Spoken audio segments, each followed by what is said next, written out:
Here at this building on Lawrence West, the latest in Toronto that's seen anxious tenants afraid of losing their homes set against the need for landlords to do renovations. It once again has advocates calling for renters to be better protected. Stop the evictions! Stop the evictions! Outside the Brampton office of the owners of Toronto's 1570 Lawrence West, chants and pleas from tenants supported by volunteer group Renoviction's TO. Moving out, then where will go?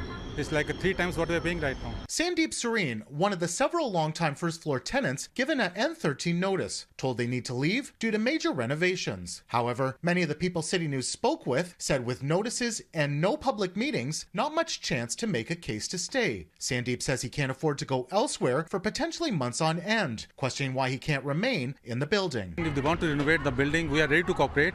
We can move to upstairs for a short time, 1-2 months, and then we'll come back to our apartment. If they're seriously, they don't want to evict us.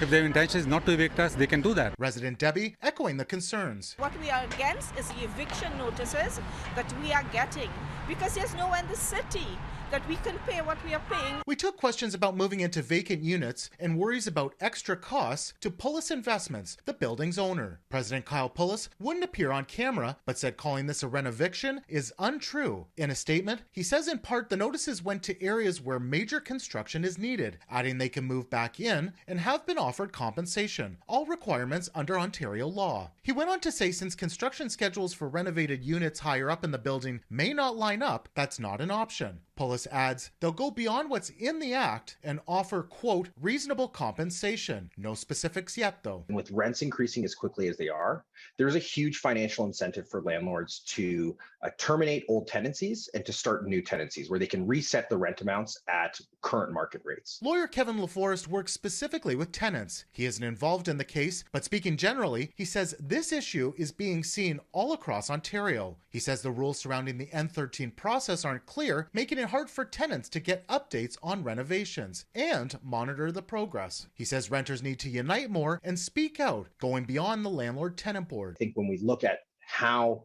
rental housing has been commodified in Ontario, and you look at the types of institutional landlords we have in Ontario, it speaks to a system that very much favors large returns for landlords. For more on this story, go to citynews.ca. In Toronto, Nick Westoll, City News.